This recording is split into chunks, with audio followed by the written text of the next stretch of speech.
welcome back to the channel. My name is Dave, and today I want to go over the top 3 reasons why people quit the Postal Service. Now we're talking city letter carriers here.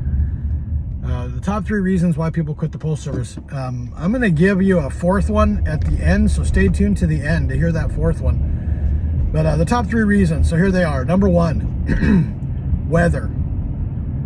Weather. If you don't want to be out in extreme weather, maybe a city letter carrier job is just not for you, but people get hired. Usually what happens is somebody gets hired in the summertime, especially in Oregon, and it's nice and it's 80 degrees and the breeze is blowing and the grass is green and everybody's awesome and all that stuff, and they just love their job. And then, you know, October, November rolls around and it starts raining every day and it's gloomy and it's wet and it's cold and it's nasty. And then, you know, if they stick it out through Christmas, then, you know, it starts snowing in January, February, and they're like, I'm done. And they're done. They don't want to be out in the weather. And that's okay. I get it. You know, that's a good reason. But, you know, if you're going to get hired with the Postal Service and you want to be a city letter carrier, understand that you're going to be out in all different types of weather. Okay. Number 2 are the hours that you have to work. Okay. And if you think that when you become a full-time regular, you're all of a sudden not going to have to work any overtime and it's just going to be 8 hours a day, 2 days off and all that stuff, unless you're in an office that is just postal utopia, that's just not the case. And in Oregon, there's hardly an office that isn't going to mandate full-time regulars to work their days off or overtime on a daily basis. But when you're a CCA and you start working for the Postal Service, the union is getting pretty good now about negotiating into the contract limits to how many hours a CCA can work in a day and how many days in a row a CCA can work. But so like say in Eugene, Oregon, they try not to work you more than 7 days in a row. ODLs, the people that have signed the overtime desired list and they just want the overtime, you know, I've seen them work 14, 15, 16 days in a row, and then finally the manager says, hey, that's enough, you have to take your day off. But CCAs get hired and they don't realize that they're just going to work every day, 12 hours every day, you know, including Sunday, because you have to do Amazon parcels. You're going to work every day, a lot of hours, a lot of days in a row, no time off. Forget taking leave, all that stuff. And you can call in sick. I mean, that's just your option. But when you're new, you shouldn't, because you're trying to make a good impression. Okay, so brings me to number 3. So let's recap. Number 1 is the weather.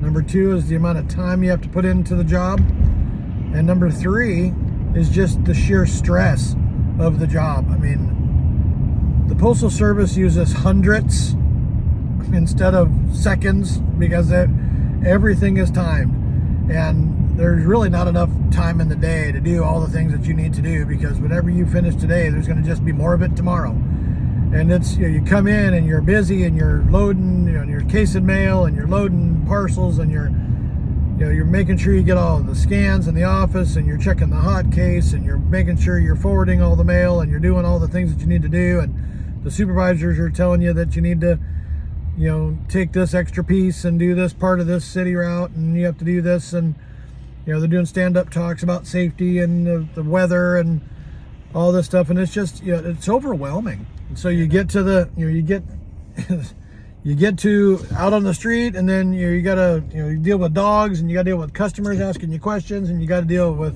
traffic and people parking in your way and not finding a place to park for your parking loop, and you know, you're trying to get it all done before it gets dark, and then it gets dark, and now you got to get your headlamp, and then your headlamp dies, and the batteries you forgot at the office, or you didn't bring your satchel with you, or you didn't even have your headlamp, and you run out of water, and you're tired and you're hungry, and now you got to find a bathroom, and just everything is on you at one time, and it's very, very stressful.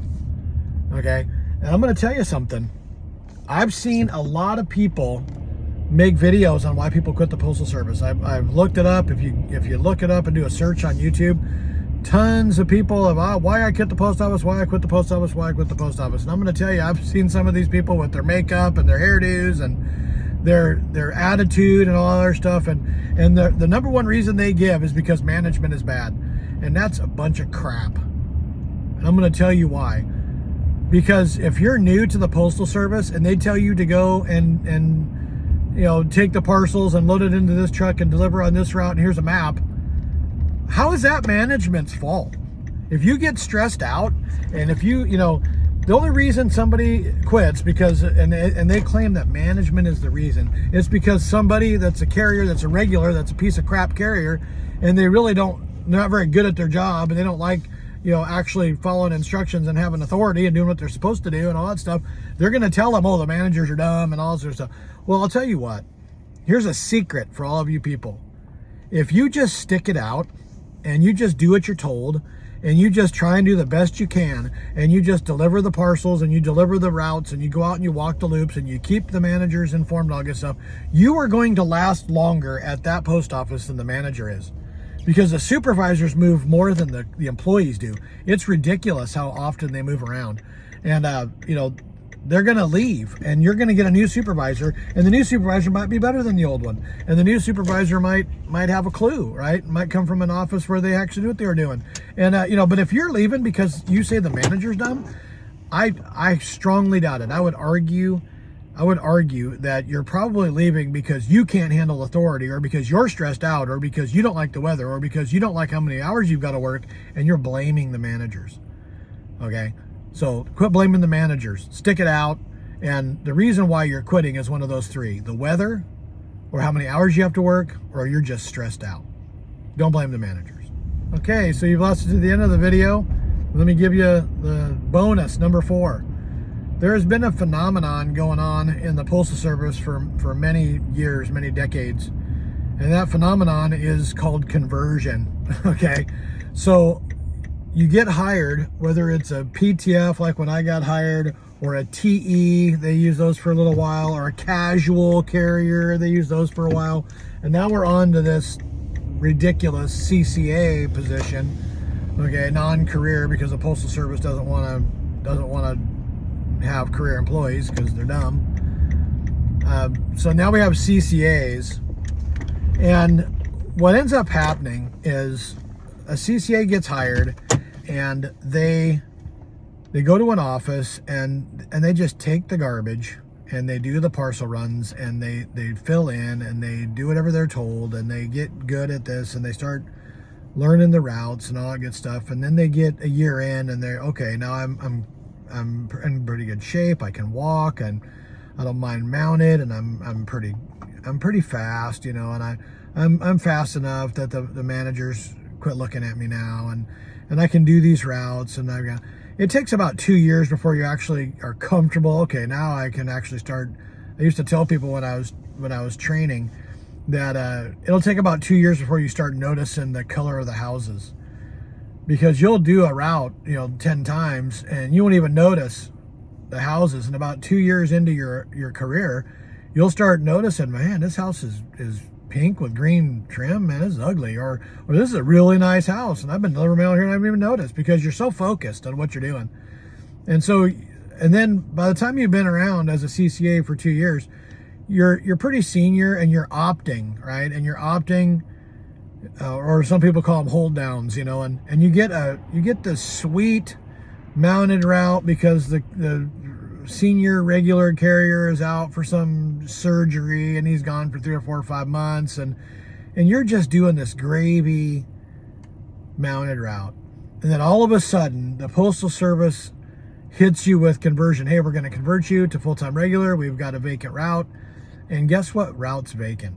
The route that went unbid was the most horrible, crime-ridden, walking route in the hood, and you're going to be walking in the gang, prostitute, drug area, and that's the route that nobody wanted, so it went unbid, and you're the senior person, you're going to get converted, and now you have to take that job. And they convert you, they make you a full-time regular, and you go from your cushy mounted route that you've been enjoying for months, and now you have to go and walk the ghetto, right? And that's become a phenomenon lately, where newly converted full-time regular carriers quit because they don't want to do that. They get there and gunfire and all this other stuff, and they're like, I'm not doing this, and they'll quit. And I'll tell you, that's a phenomenon, and it's hard to tell somebody, just stick it out, because it's true. I mean, if you stick it out, eventually you're going to get senior and somebody's going to retire, and you're going to move up and you're going to be able to bid a route that's better and stuff like that, but you're going to have to walk that route. And some offices have combated that with if you're on a hold down or an opt, like we call them here. If you're on an opt and you get converted, management can't make you go take a route and break your opt, right? Which is not in the contract. That is not contractual. Once you're converted and you're a full-time regular and they converted you because there was a vacant route, you have to take that route. And there's no sitting on that gravy mounted route for long term, and management can't break your opt. That's a bunch of garbage. I mean, that's just a misinterpretation of what the contract says.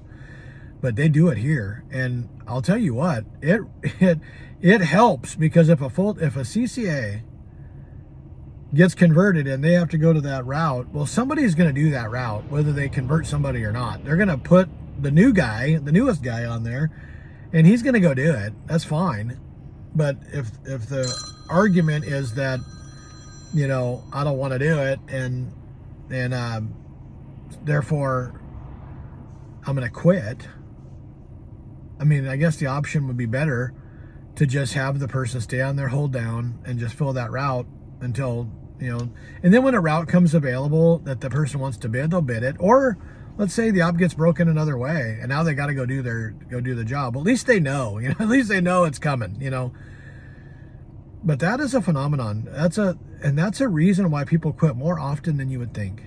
That they get converted and they have to do a route that they just don't want to do, or it's a lot of walking, or there's a lot of steps, or it's just in a bad neighborhood, or whatever, or it's a walkout route downtown, or heavy traffic, or whatever. And I've heard and seen and known a lot of carriers that get newly converted. They've been with the post office for 2 years, almost 3 years, and they'll quit because they don't want to do the route that they've been given. And that's not a good reason to quit the post office. Okay, so there's 3 reasons why people quit the post office, and 1 bonus. And I'm going to reiterate the fact that it is not a good reason to quit the Postal Service because your managers are bad. That is a dumb reason to quit the Postal Service. There's unions, there's coworkers, there's other things you can do, but if the manager's dumb, just stick it out. You'll last longer in that office than the manager. Okay. So if you like the video or you have any comments, leave them below so people can see what you have to say. If you have any other things for this list, I honestly feel that every person that quits the Postal Service fits into one of these 3 categories.